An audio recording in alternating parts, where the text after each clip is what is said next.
episode 2. As you can clearly see, we're a little tired, a little, all over the place. But I just got done yelling at my dog about 5 minutes ago because, the last episode was about parenting and it's hard being a dog mom. Oh my gosh.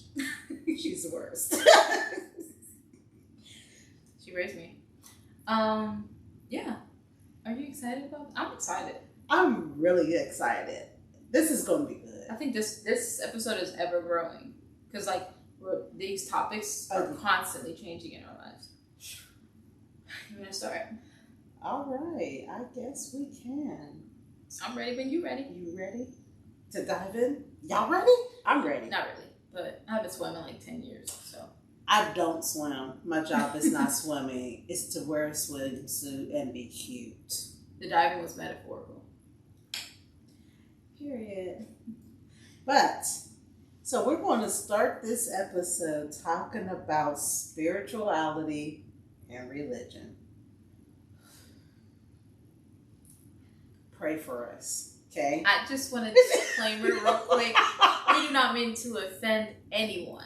Yes. We do not mean to pass any knowledge that is untruthful. What we are simply speaking on is based off of experience and our personal accounts, and keep an open mind. I would just say that. Keep an open mind because open-mindedness helps you to understand each other. That doesn't mean you always have to agree. So I would just say, because we sometimes don't agree on this topic. So yes, I'm ready. This is really a topic that probably could be in a standalone by itself, and I can guarantee you this topic will come up again throughout our podcast. Absolutely. Several times. Absolutely. Especially if we get guests. That'd be cool. Oh my gosh. First, we're going to let them absorb what we say first. Please.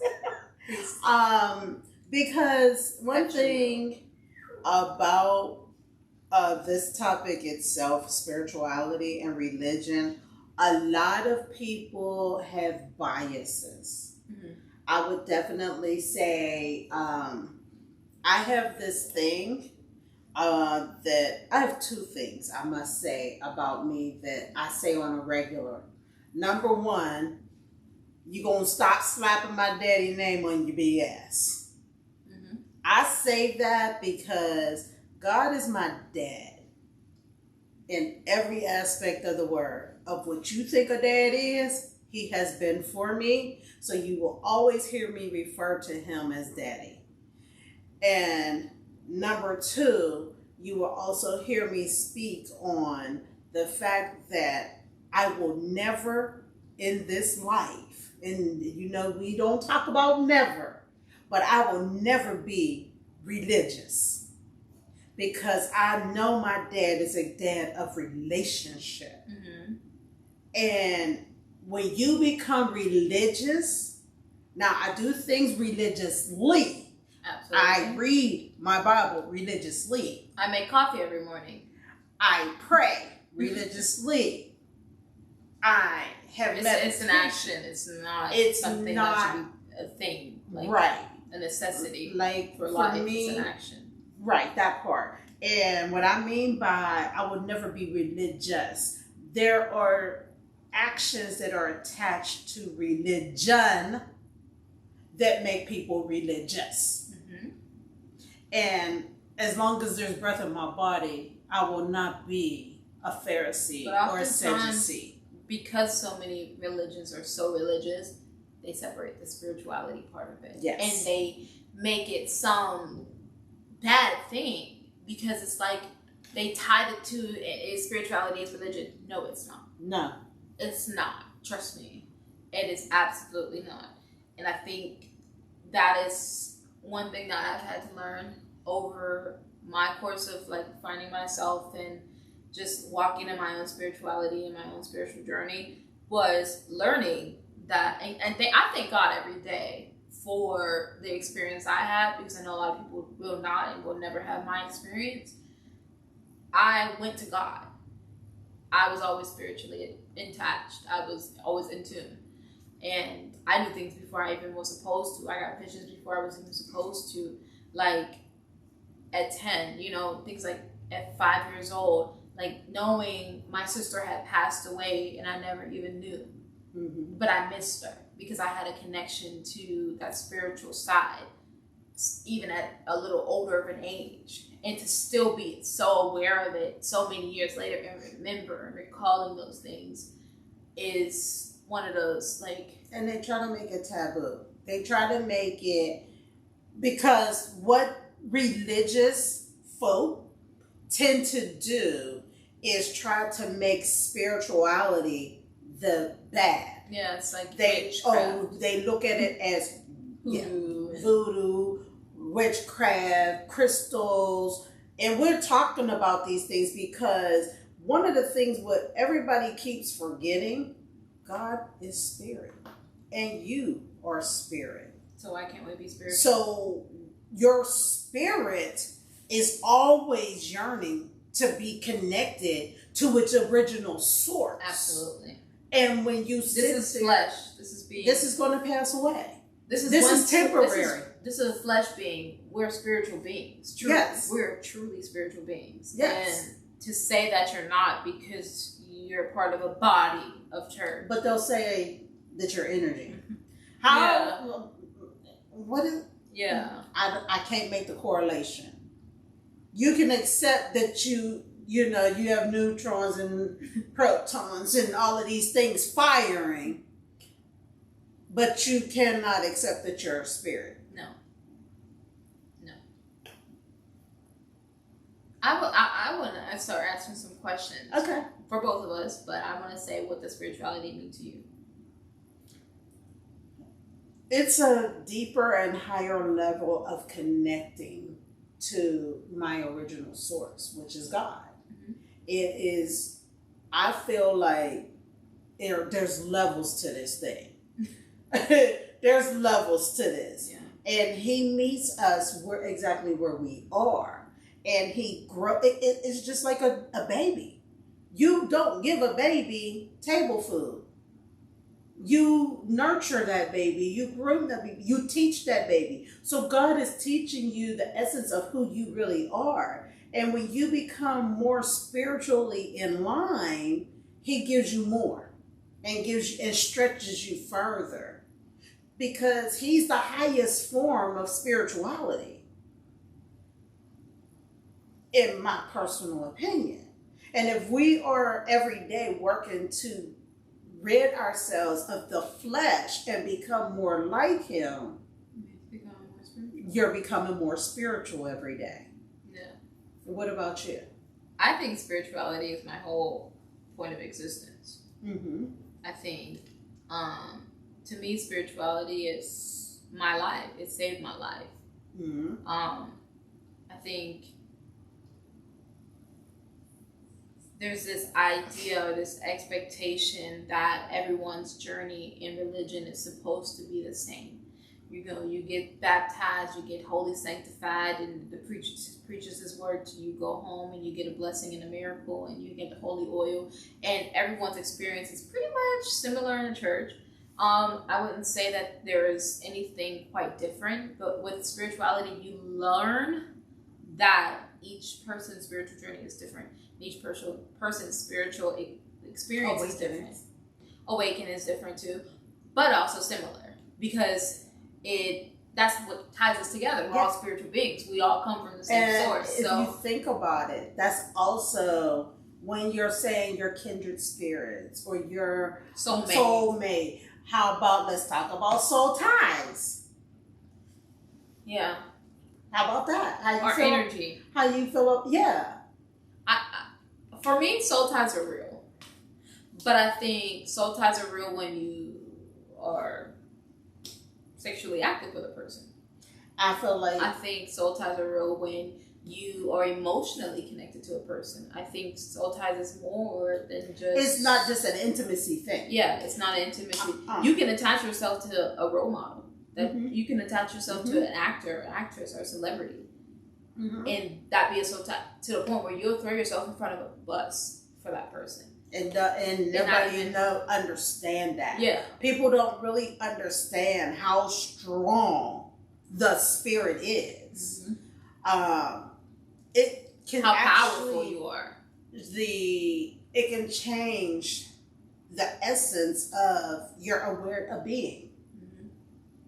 Like, do y'all understand that that's wearing other people's energy? Me, and it's so crazy, as I'm an empath, my daughter's an empath, we are very much... Oh, I'm majorly empathic, and I can instantly tell when I'm being triggered. And energy. It don't even have to be in this room. Like, we literally went to the grocery store, and it was bad. Instantly, it was bad. It was like anxiety riddled. Like, and we knew it was not our energy, but we were wearing it because we're empaths. And so we sensed those things. It attached itself to us and it tried to attack us, but it was one of those things, like, as an empath, you have to learn. But in spirituality, you learn those words. But in religion, you don't. You don't. In religion, they don't talk about empathic, and they call you a prophet. Yes, and then even that is misinterpreted, because even with a prophet, because they take it and they flip that and make it worldly and say that you're dabbling in witchcraft and you're psychic and you're the devil's advocate and woo woo woo. But see, what everybody needs to remember, he created all things and everything is his therein. Yeah. It is man who twisted that thing. Yeah, I hate that. I genuinely, and I know hate's a strong word, but I genuinely have a very strong dislike, which is similar to the energy of hatred, towards twisting how you feel about something and making it that meaning. Yes. That's not true. You know?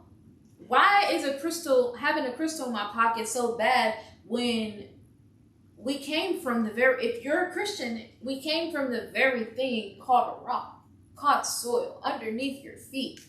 Those things are formed.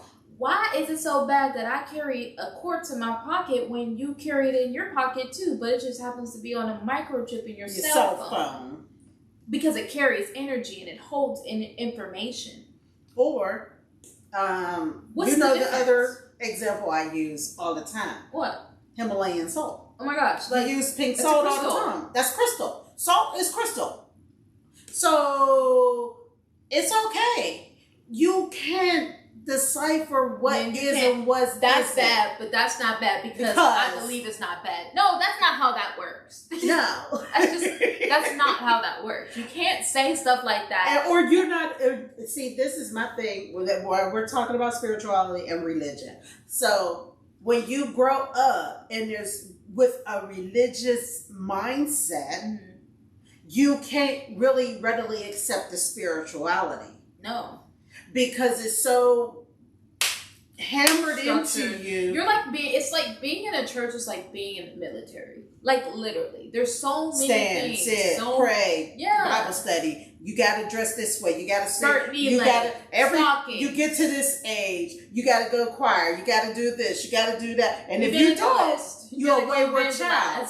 If you don't, you're the wayward child. Mm-hmm. And see, I'm sorry, y'all, but I'm not sorry, because the way my dad made me, he made me in that era of old school, new school. So I was probably one of the last in the generations to grow up under the strict religious activities. But he groomed me where I come in and I knock that. That's not in alignment with God. That's not of God. I think the life purpose he gave you wouldn't even allow you to, like, even tie yourself to that. It's too hard. Yeah. I wouldn't be able to do my work. That's why I'd be like, I'm glad I was born when I was born. I wouldn't be able to do the work that I do in the community had I stayed connected to the church. And that's sad, because I do have a covering. I do have a covering, but that I glean from. But my job is in the streets. And my children grew up with what was my first thing I tell y'all. Growing up as far as God. You may be the only God someone sees. Oh yeah, she says that all the time. Clearly I don't remember. You may be the only God someone sees. By it. Because that's who we are. We are God's representatives. So we're out in the community. Yeah. And the church doesn't define me. The church is not a building, a place. It is you. The church. You are and the church. And until you go to enough Bible studies to realize that, please don't talk to me about being a Christian. Don't talk to me about being a Christian. Please don't. Don't talk to me about religion. Don't talk to me about nothing. I mean, because people think that, and that we go back from number 1, episode 1, where we was talking about labels. Yeah. You know, only the pastor does this. Only the deacon can do that. Only the first lady can do this. Mm-hmm. God didn't say that. There we go. Who said that? Who wrote that? Who said that? I swear Jesus was 12 when he ran away from home. Oops. My Jesus. I don't know about your Jesus. How about your Jesus? Was your Jesus homeless? Because no, screw it. Who did he keep in his company? Oh, liars, thieves, murderers, adulterers, hoes. Come on now. I mean, I'm just saying.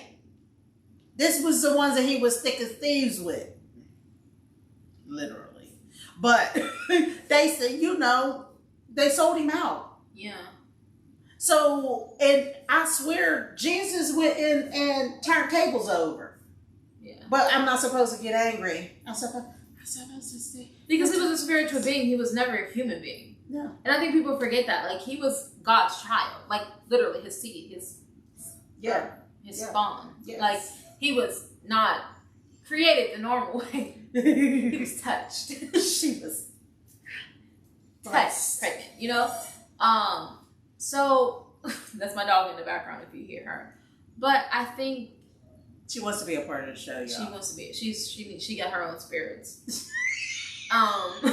She needs to be baptized. Which dogs are very spiritual animals or spiritual beings, but child, she's special. But Jesus, the thing about it was, drop the Jesus, just period. Like that's just it. That's just it. Bless you. Excuse me, y'all. I'm sorry I held that one in. Y'all just don't understand. He was a man. He was a spiritual being in a fleshly body. He was the first of many. Yes. So I feel like people forget that. They forget that he was the first of many.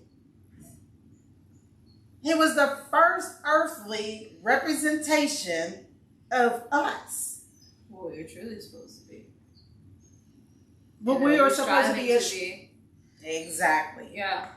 But like spirituality in itself, it opens the window to so many religions. It does. And it opens my eyes to so many understandings of why certain practices are being done. And it gives me the level of respect because the spirituality is in every religion. Yes. Don't get me wrong. Now, is there evil in a lot of religions? Almost all of them. Darkness? Yes. In all of them. Some crazy stuff you wouldn't want to read about at night? Yes. But I have a level of respect for the actions. I cannot see my thing is I can't knock you for how you get to God. No. Because you can't. I'm not going to encourage you not to go to church after this. I'm not going to sit there and say because I've been church hurt twice by many pastors and first ladies and deaconess and deacons for being who I am without saying a word, dressing the way I dress without showing nothing. I'm not telling you not to go to church. I'm not telling you not to pick up those tarot cards. I'm not telling you to not go to and convert to Judaism. I'm not telling you not to do any of that. What I'm telling you is spirituality is its own thing. And it's in everything. Yes. So that's what we're talking about. That's where we're coming from. So here are hearts. Separate it. Don't please think I grew up in the church for the most part. I love church. I love church. I love the idea of what church is. What it's supposed to be. And there is a place for it. Fellowship. That's what it is. It should be fellowship and gleaning. Yeah, learning to growing because you're supposed to go. Here. Like people would sit on Jesus' speech just to hear his teachings. It's not about about wearing a best dress. No, let me get in my soapbox. Doing a prayer I'm supposed to go in there to get filled up to go out and do missions. Okay? If I'm struggling and hurting, I'm supposed to come to the church, and it's supposed to be a safe place for me amongst my brothers and sisters. Think of it, it was like a Q&A. Like, it was a question and answer. Yeah. Like, literally, people asked questions, and he gave an answer. And it was your choice to accept it or Whether not. you receive it or it was not. not because remember, Jesus was born a Jew. Hello. And I'm one too. And they said he wasn't a Jew when he... They denied him. They denied him. Okay? So he did not have a religion. Exactly. If you want to be... They disowned him. And so... You're just a carpenter. Your upbringing, your blood does not tie you to a religion. And you have a choice. Even if... See, I know a lot of people who grew up a certain time. And this is the problem that I have with a lot of people. You know, me and my daughters actually had this conversation because it was like, well, you made us go to church. And I said, yes, I did. And I really did. Not just them. Anybody that was in my house on Saturdays, when I got up and got ready to go to church, I took everybody. And we had a very deep conversation about how even at that age, you're giving us lessons about choices. And you make decisions, this is the consequences. And I expressed to her, me and my sister, I think we talked to you about, like, you didn't give me the choice to go to God. I had to choose him. Because I was baptized and everything, went through the whole Bible thing and all that stuff, listened to sermons, and had no clue. It wasn't until I was... You had your God experience. I had my own God experience. And not even my own God experience, I just had my first loss. Yeah. Because that wasn't for me, that wasn't God. That was my emotions, my grief. And I didn't know where to turn to. And in that moment, something came over me. And I turned to the only thing that I knew that I was being told to turn to, which was God. But to say that I got God in church would be a lie. And then even in that conversation, my defense or my explanation was to expose you. Which is great. That was what I knew to do because of what I endured and the things that I went through. That's all that kept me. So I knew that I was not always going to be able to protect y'all. I knew I wasn't going to always be able to explain so, and I knew there was going to be hurt state. But this is something that you could turn to. I think the thing is, a lot of kids don't know how to vocalize. When is it enough exposure? When is it enough? And I wish at 13 or 14 I was able to put my foot down and say, Mom, I'm choosing to be kind of like, I don't know what I want, what I believe.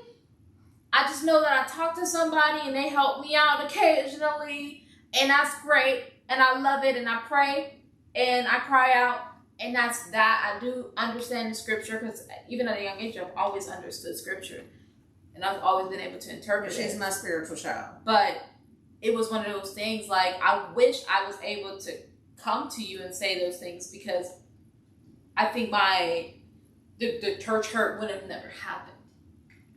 I don't think that those things would have happened in that way, let's just say, because my awareness would have been different.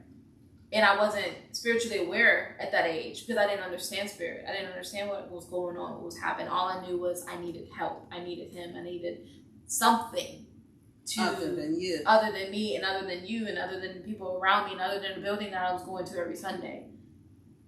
And just trusting in, because yes, the message was great, but a lot of the time I went home and forgot the message because it didn't stick to my spirit, I guess you can say, because I wasn't open to it, because where my source came from was not where the source rooted from. Go deeper, because you've had the spiritual connection.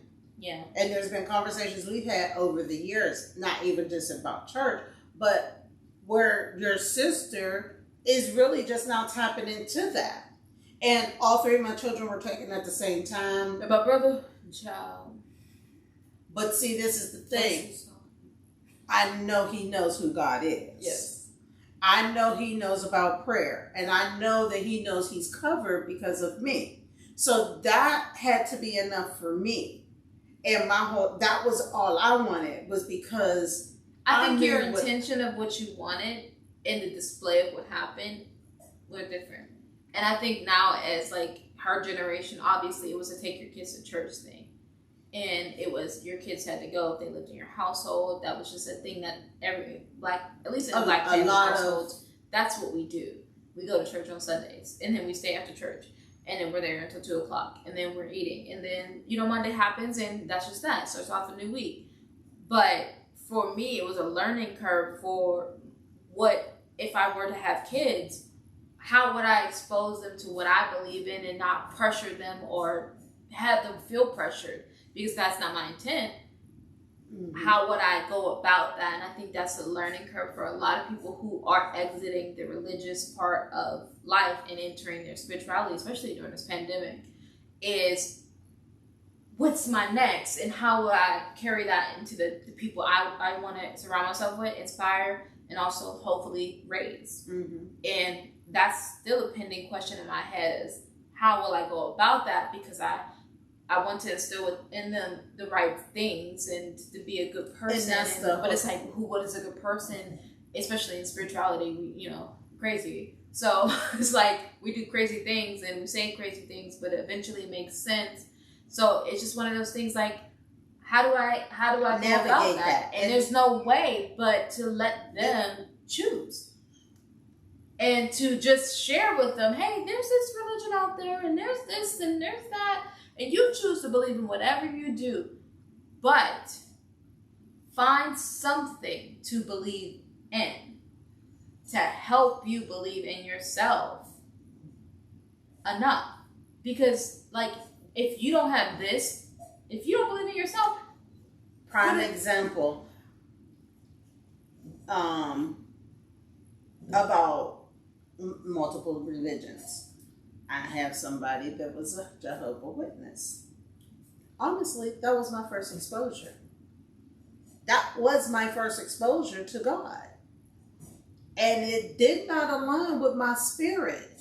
And at an age of 5, 6, 7, I knew that it was something about the religion that wasn't sitting well with me.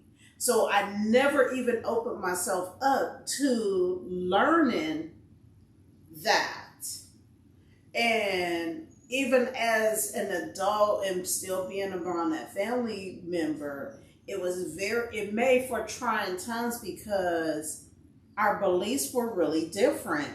I was able to love the person, but we would have the conversations about, please don't bring your literature to my house because I honor who and what you are, but you allowed your religion to keep you from coming celebrating my birth of my child because I had a baby out of wedlock. Yeah. So it's those type of differences that I genuinely feel like if you have any questions regarding your religion when it comes to certain things, like I can't do that, but I love them. I think that's a key. It should wake you up and say, is this really for me? And am I really walking in what's in my spirituality? No. Because if you're questioning it, it's not right for you. And even this whole sexuality thing. I don't care. No, I'm just saying when it comes to religion, that's not my child because God made man and woman and he didn't do that. God made everything. Last time I checked, a woman was a rib, which was still a part of a man. So we're all men, just walking around. If you want to go there, we're just this rib, I'm just saying, at the end of the day, as we get ready to transition out of this topic into the next one, it's a journey. Yeah. And it's an awakening. It's grueling. And it's a choice. Let's go back to my favorite words. It's a choice. You can choose to walk in darkness or you can choose to walk in the light. And that light is different for everybody. Yeah. But to say, for me, I believe in the Trinity. That's what I believe. I can't tell the next person what to believe or what not to believe. But what I do know is you could not be here without God. So because I believe in the Trinity, and what that tells me is that you're my brother and sister, and I have to love you, even with our differences, even if you practice whatever you practice. That's your choice. Mm-hmm. That is not, because see, when I go to the other side, he doesn't care about that. God's not going to be questioning.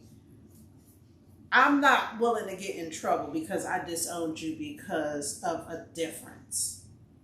Girl, get yours in on. Whatever you got to do to keep your peace. I'm glad you said zen and peace, because that leads right into what? Self-care. Self-care is literally so important, and I think I still struggle with self-care because my self-care goes beyond like mental and spiritual. It's literally self-care. Like we are in a vessel where it's a temporary vessel, but we still are in this vessel, and we gotta care for our bodies. Listen to them, especially during this pandemic. You know, you gotta take care of yourself, and you have to a lot of people had a rude awakening with mental health, and ooh, Jesus. A lot of people discount self-care as mental health. No, your mental health is a part of your self-care. Like, yes. Not a face mask and going to the spa and getting your nails done. Like, screw that. Take care of your mind because she's fragile. She's fragile, and she is a beast. And she's uncharted territory. Even scientists still haven't discovered your entire full brain capacity. Can't even understand what's up here. So take care of your mind. Mental health is key. Oh my gosh. I'm so in agreement. I feel like, and this is just, I'm putting it out there. I'm going to just put it out there. Everybody's job should allow for their employees to take mental health days. Oh, yes. Not just those special ones, those high paid ones, those whoop, whoop, whoop. Every position, it should be a part of the organization. Because there's so many triggers for your mental health. I mean, anything the wind blows can be a trigger. And somebody drop a pot, it can be a trigger. Somebody spoke and said hi to me and they look familiar. A smell. Anything. This is one of the things that I talk so much about, because even myself, as we said, we're doing this transparent, right? Mm-hmm. I was diagnosed with PTSD, not just PTSD, chronic PTSD. And it was a learning curve. And it was something that was so emotionally jarring, but it answered so many questions of my reactions to certain things that my children witnessed. Not because I was intentionally doing these things, but because I was triggered. And we didn't even know. Oh my gosh, the journey of once we found out, it was crazy because I would say out of all my siblings, I was able to understand immediately. Like, oh, that's the reason why this was that way. Or that's the reason why things happened the way they did. Or I understand when she snaps out on me, it's not me. And then it's like finding those triggers and be like, oh, I know why. You know, and that's understanding. You know, that's spirituality. That's about the spirituality part of it. That's tapping into something bigger than yourself, because you have to be aware. I have to constantly and be intentional about the people. Trauma is crazy, and trauma is real, and that trauma altered your mental state of mind, my mentality, which affects how you live, everything, and how you care for yourself. Even a car, anything, anything can just take me there.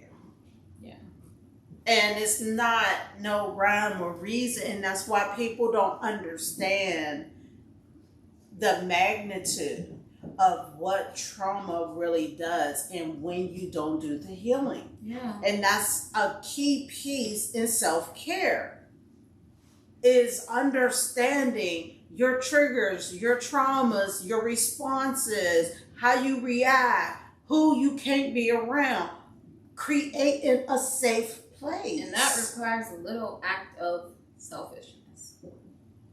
Which she was very important key in me implementing.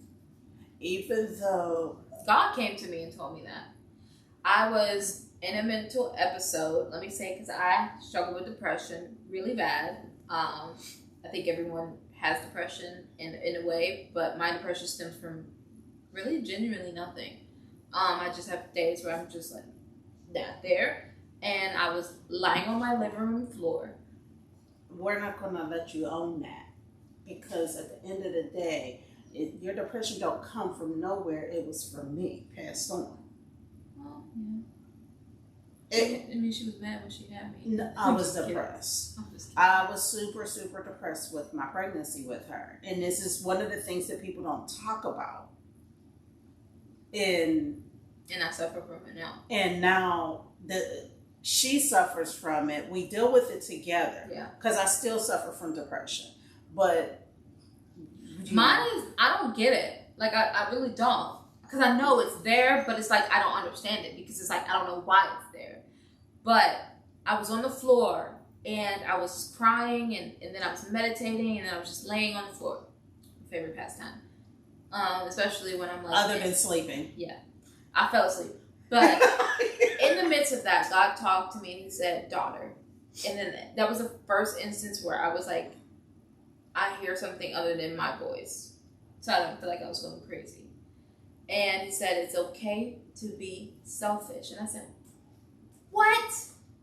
Why would you say that? Selfishness to me, I'm trying to be selfless. And he said, no, you're thinking in a negative way. But to be selfish is to put yourself first in order to help others. If you're not right, nobody's right.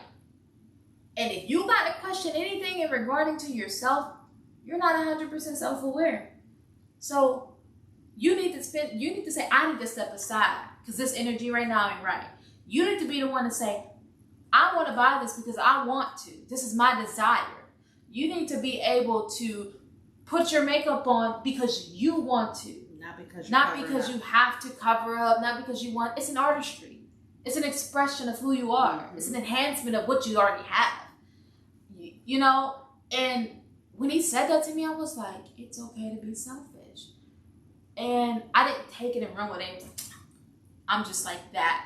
I was like, no, like my self-love journey, my self-care journey, it encompasses selfishness. And part of that, it's selfishness.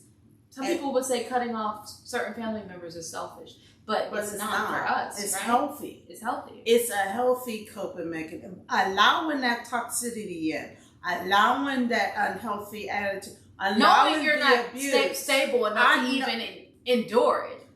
That is a setup for everything to go wrong. I had an aspect of that raising my kids, because as I said, if I'm not okay, then nobody's okay. But I never even looked at it from the self-care piece. I looked at it from I have children to raise. Yeah. So it was one of those survive. I looked at it from a survival mode. And as my daughters and my children got older, my daughter allowed me the space to say, no, Mom. I remember when you were younger and you would do X, Y, Z. I remember when you did this. I remember when you would go and do this. And I was like, it's fulfillment, self-fulfillment. I didn't even think about that. I did stop doing these things. And it's taking a moment to say, I'm worthy. Mm-hmm. Saying, I am worthy of this. I love myself. Mm-hmm. I have deserving purpose. Yeah. I deserve to do this. And That's selfish. And to sit up there and say, she says selfish, and I say I choose me, and everything else comes second. And that I choose me means I choose life, I choose love, I choose happiness, I choose joy, I choose my children, I choose my friendships, I choose my relationship, I choose to sit here on this couch and do this podcast with my daughter. This is a part of that self-care. Because see, when we have these type of conversations, it's healing. It's healing. And it's growth and it's maturity. It's evolving into who we're becoming. And it allows us to touch and reach people who's also evolving and may not have someone to hear or see them. Yeah. And we're here to say, we see you, we hear you.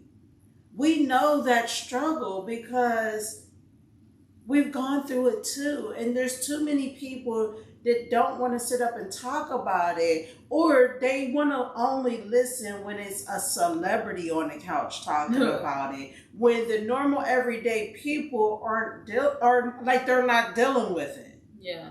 Like we are, we don't matter. We don't count. And this is, I'm going to bring up my friends and the families in the street too. The homeless, the addicts, the people they're out there and they're not getting self-care. No. Because they're living out of survival mode. Yeah. So they're doing and some of them are stooping so way below their worth. Yeah. Because nobody will sit up and say, I see you, I love you, and you are more than that. Mm-hmm. The word is care. A lot of people like to throw it out. I care. Do you? Do you? Do you? Do you care? Because do you really? Look in the mirror. I think self-care is. I'm getting my nails. I'm getting a pedicure. That's the last thing you should be thinking about when it comes to self-care. I think it's literally a mind, body, spirit. Yeah, truly. It's getting in tune with yourself. Yeah. Finding yourself. Because we lose ourselves a lot. How about taking your shoes off and walking in the grass? Feeling the sun on your skin. How about going and putting your feet on some hot concrete? Oh my God, that feels so good, by the way. But then it starts burning, so you gotta make sure your shoes is right there. Yeah. But connecting with the earth. You are from the earth. Grounding yourself is what spiritualists say. Grounding. I'm not big on hugging trees, but go hug a tree. I might hug a tree or two. I like trees. I like to sit under them. I like to lean against them. I like the smell of them. But you don't know these things if you don't do the self-care. Yeah, and they hold vibrations. Yes. So, and grounding yourself opens yourself up to receiving even more the sun. positive energy. Even the sun. Yeah. Getting that sunlight on you. Now you gotta be careful because we burn. Don't get too much exposure now. Right, you don't want you to get dehydrated and get cancer and all types of things. We're just saying to incorporate candles and aromas. Yeah. Open those, people like pine. Pine does something, sandalwood does something, Listen to the Zen music on YouTube. That makes you fall asleep. Ocean water. I like water. Whatever it is to calm yourself and connect. to center yourself. Reconnect yourself. That's self-care. That is truly self-care. Do you understand it? Sorry, go ahead. No, go ahead. No, you go ahead. See, we ain't centered. So, to be able to properly implement self-care, your cholesterol will come down, your levels will balance out, your acne will clear up, you'll sleep better, you won't be anxious. You might lose weight. That part too. Or gain it. That part too. Happy weight is what it's called. I got a few. I got all of that. I got lots of joy and peace. Some stress. Some was stress. A lot of it was happy. Yeah. So, that self-care piece is very important. Armani, we ain't ready to talk about our last piece. Well, yeah, we can. Yeah. So you got any final thoughts on the self-care? No, and no one's saying not to implement those things, that regimen. But on a daily, self-care is genuinely waking up and trusting yourself. Mm-hmm. Trusting yourself with any and every possibility that comes into your life. And trusting that whatever decision you make is for you and you only.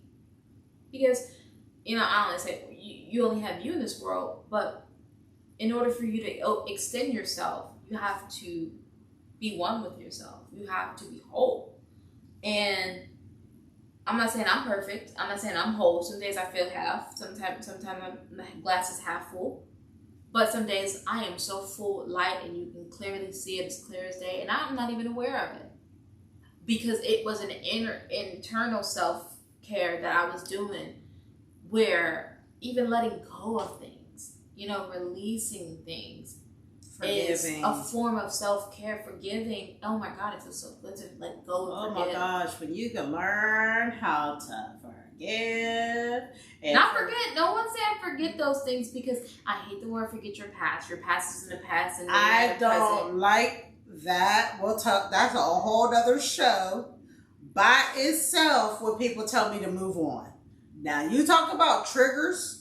Why do you experience trauma? Why do you have PTSD? Why do you have depression episodes? Why do you have anxiety attacks? It's not because of your present. Yeah.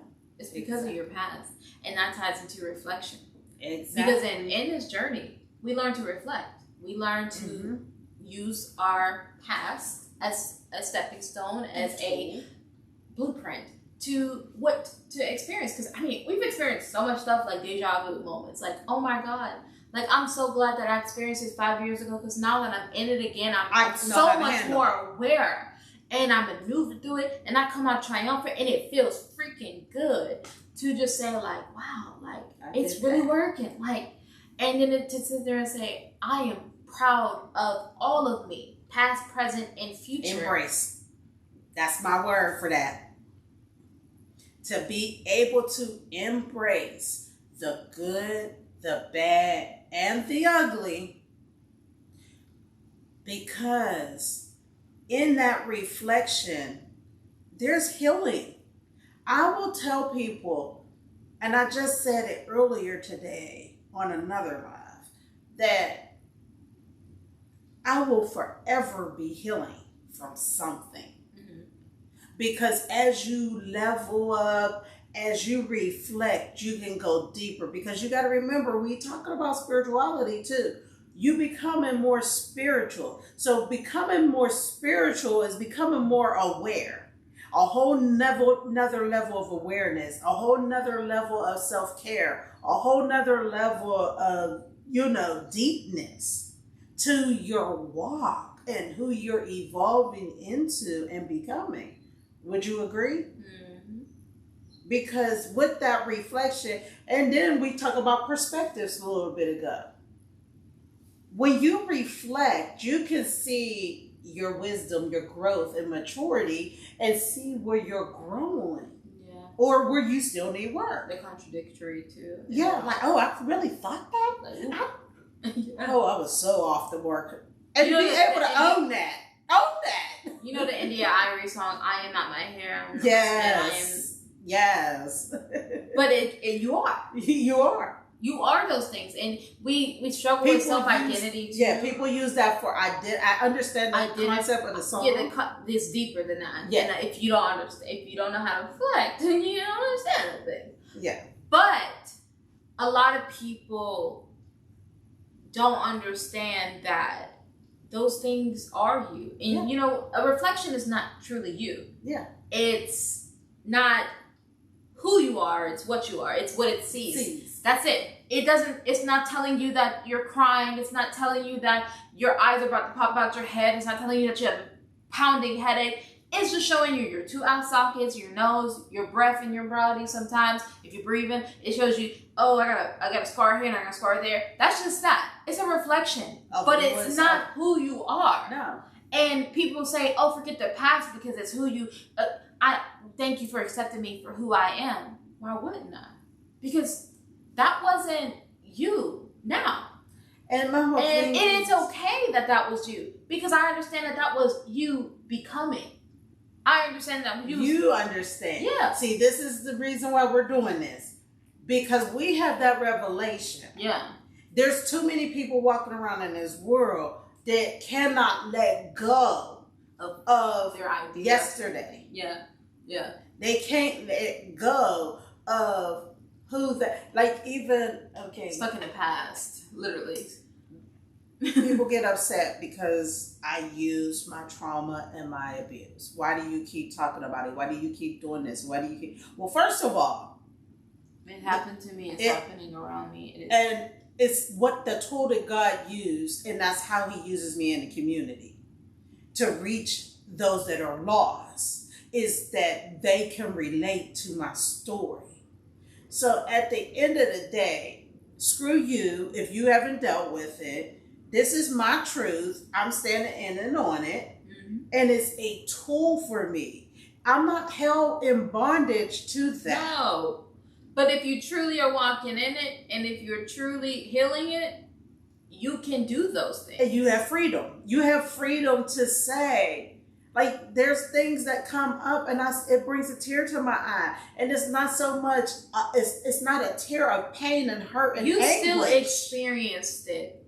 You still experienced. Exactly. Those emotions are real because it is still around you. Exactly. And you are aware of that. So, of course, your past is always going to be with you. Yep. No matter how much you try to let it go. Now, you can accept it and move on and keep live your best life. And be like, girl, I can't believe I did that. But it was my glory days. Okay, but I'm better now. But, or you could be one of those people who say, I try not to think about it. It puts me in a negative headspace. I don't want to do this. I don't want to do that right now. That's not healthy for me. That's not good for me. But it's not healthy not to. Yeah. That's what they're missing. Because you lash out on other avenues. You got this spiral going on. Yeah.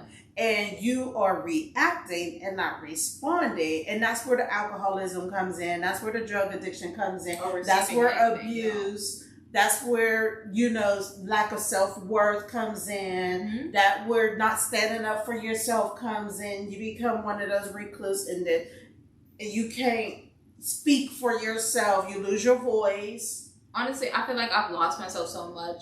And I always say lost myself because it's like a shedding of myself, and I'm becoming this new person and this new thing.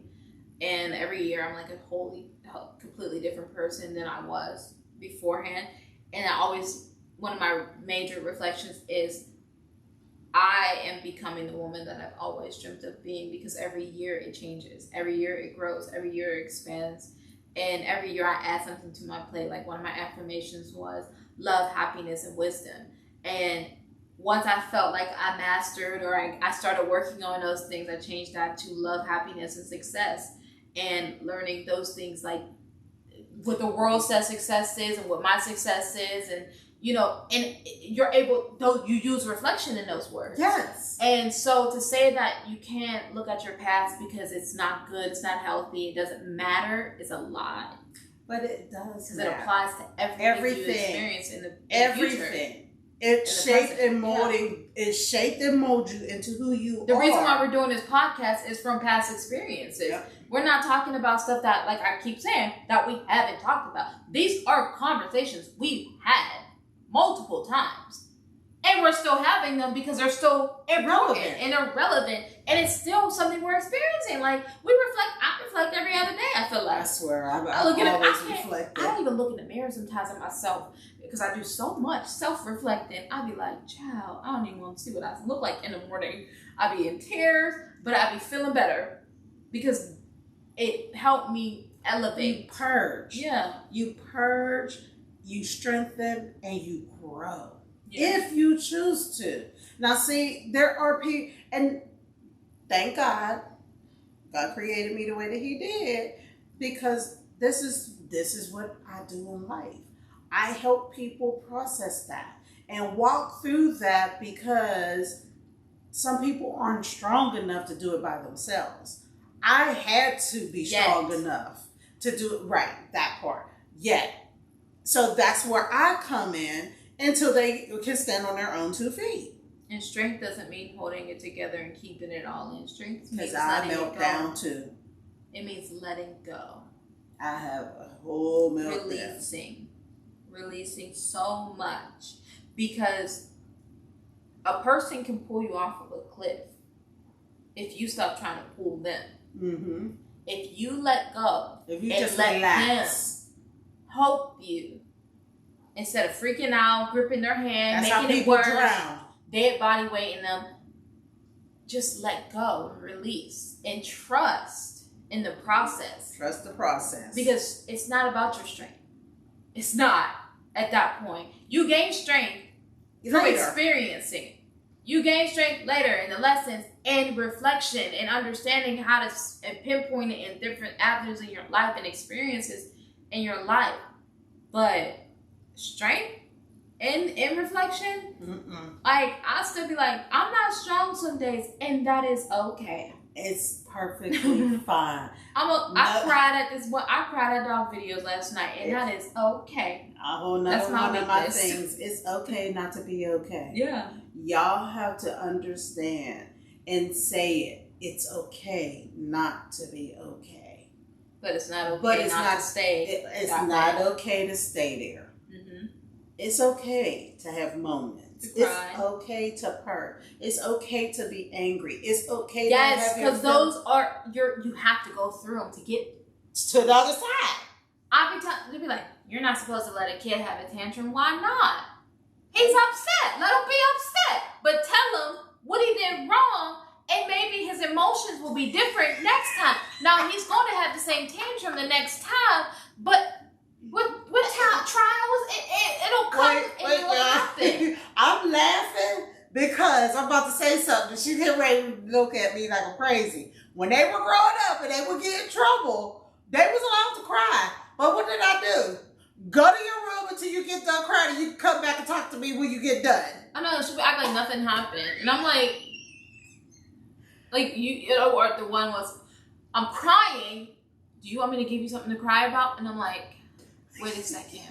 I'm already crying, so I don't want to know what's in that other piece. So, learn my lesson. I'm allowed to express my emotions, but don't take it too far. Go to your room, regroup, and come back and have a conversation. And sometimes that takes an hour, sometimes that's a minute, sometimes it's a day, sometimes it's a week. But baby, somebody gotta, if it ain't you. Yeah. And I always had that anchor too. Yeah. I think reflection is to have an anchor to pull you back, because a lot of people, they can spiral from reflecting. And that just means that you're not there yet in your journey. And I'm sometimes not. With some things, I'm not. And that sends me into an episode where 2 weeks in, I'm like, oh my gosh, I should never did that. But I have an anchor sometimes. And that anchor sometimes is my mom. Sometimes that's me going to work and experiencing with the other people that I work around. Sometimes that's just going on social media and seeing somebody that I look up to, that I follow, doing something. Sometimes it's hearing a laugh or just joking, or just realizing like, I need to clean up my room. I need to fix up my outfit. And then you feel another emotion other than that emotion the ones that you're going through. Yeah. And not like, even with me, for so long, because of the trauma and the length of trauma, I wasn't able to feel. Yeah. And then when I got to a point where I was able to feel, I was so numb from not being able to feel, I was angry. Yeah. So I still didn't feel. And I got to tell her, like you heard her already tell y'all I was crybaby. I got 40. And the waterworks came and they haven't stopped. The wind blows. We was sitting here watching TV and tears I kept batting my eyes because they said something or whatever. And I'm okay with that, because for a long time I was not comfortable crying. Mm-hmm. The only time you could see me cry was when I was ready to fight, because I was so angry that was the only what came out of it. Yeah. But like some people, they like break their teeth when they're mad or something like that. People cry when they're upset like that. But I think we did a good job. I think we touched on a lot. I think we wrapped it up, but I think we just we gave them enough. To Mm-hmm. like, I feel like at the end of every episode there should be kind of a homework assignment, and I think one of the biggest things that I can say I am happy with when it comes to myself is my ability to trust myself. That's a good one. So my questions would be to the listeners and the viewers would be, what are you happy with within yourself? That's a good one. Not your hair, not your nose, but like You. truly, like within this journey, because we're on a journey together. Oh, Jesus. What are you happy with? What are you happy with, Mom? I would definitely have to say that for me, what I'm the most happiest with is the level of healing. Yeah. Awesome. The level of healing because one of the things that y'all will definitely learn and know over the course of this, I would say 80% of my healing journey I did by myself. No one came along beside me and said, this is what you need to do. Let's write this out. Let's tap into your trigger. That's not what I teach. Yes, can you have aids in healing, but it's genuinely up to you. It's a self-pace. I mean, of course, there was those, like I said, who spoke into you? Who spoke into me.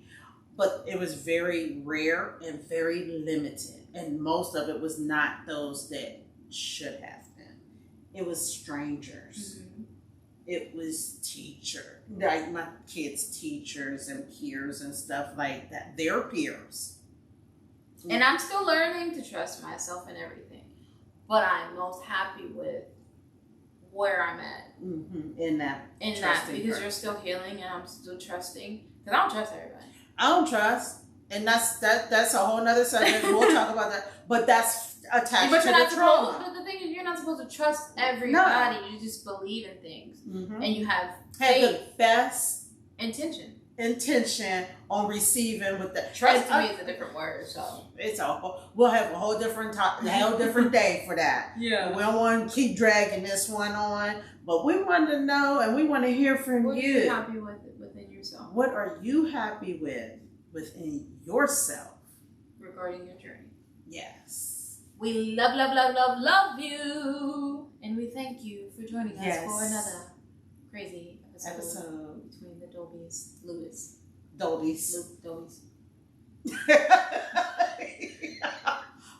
TishAni. 7501. 01. I think they kind of figured that part out. We love you guys. Bye-bye. We'll see y'all when y'all come back. Next episode.